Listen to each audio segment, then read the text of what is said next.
जय श्री हरि। ओम नमो भगवते वासुदेवाय। पापांकुशा एकादशी व्रत कथा।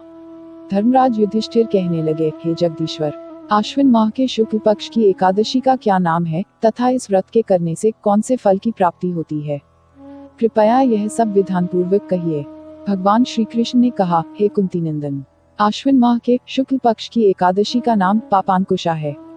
इसका व्रत करने से सभी पाप नष्ट हो जाते हैं तथा व्रत करने वाला अक्षय पुण्य का भागी होता है। इस एकादशी के दिन इच्छित फल की प्राप्ति के लिए भगवान विष्णु का पूजन करना चाहिए। इस पूजन के द्वारा मनुष्य को स्वर्ग लोक की प्राप्ति होती है। हे कुंती नंदन, जो मनुष्य कठिन तपस्याओं के द्वारा फल की प्राप्ति करते हैं, वह फल इस एकादशी के दिन क्षीर सागर में शेषनाग पर शयन करने वाले भगवान विष्णु को नमस्कार कर देने से मिल जाता है और मनुष्य को यम के दुख नहीं भोगने पड़ते। हे राजन, जो विष्णु भक्त शिव जी की निंदा करते हैं अथवा जो शिव भक्त विष्णु भगवान की निंदा करते हैं, वे नरक को जाते हैं।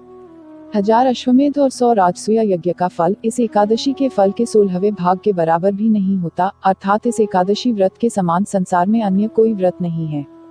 इस एकादशी के समान विश्व में पवित्र तिथि नहीं है।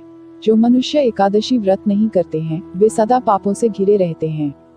जो मनुष्य किसी कारणवश केवल इस एकादशी का भी उपवास करता है, तो उसे यम के दर्शन नहीं होते। इस एकादशी के व्रत को करने से मनुष्य को निरोगी काया तथा सुंदर नारी और धन धान्य की प्राप्ति होती है और अंत में वह स्वर्ग को जाता है। जो मनुष्य इस एकादशी के व्रत में रात्रि जागरण करते हैं, उन्हें सहज ही स्वर्ग की प्राप्ति होती है। इस एकादशी के व्रत करने वाले मनुष्यों के मातृपक्ष की 10 पीढ़ी, पितृपक्ष की 10 पीढ़ी तथा स्त्री पक्ष की 10 पीढ़ी का उद्धार कर देते हैं। वे दिव्य देह धारण कर चतुर्भुज रूप हो, पीतांबर पहने और हाथ में माला लेकर गरुड़ पर चढ़कर विष्णुलोक को जाते हैं। जो मनुष्य किसी प्रकार के पुण्य कर्म किए बिना जीवन के दिन व्यतीत करता है, वह लोहार की भट्टी की तरह सांस लेता हुआ निर्जीव के समान ही है। जो मनुष्य एकादशी के दिन भूमि, गौ, अन्न, जल, खड़ाऊं, वस्त्र, छत्र आदि का दान करते हैं, उन्हें यम के दर्शन नहीं होते। निर्धन मनुष्य को भी यथाशक्ति कुछ दान देकर कुछ पुण्य अवश्य ही अर्जित करना चाहिए। धन वालों को सरोवर, बाग, मकान आदि बनवाकर दान करना चाहिए। ऐसे मनुष्यों को यम का द्वार नहीं देखना पड़ता और उन्हें नरक के कष्ट नहीं भोगने पड़ते। वह मनुष्य इस लोक में निरोगी, दीर्घायु वाले पुत्र तथा धन धान्य से परिपूर्ण होकर सुख भोगते हैं तथा अंत में स्वर्ग लोक को जाते हैं। भगवान श्रीहरि की कृपा से उनकी दुर्गति नहीं होती।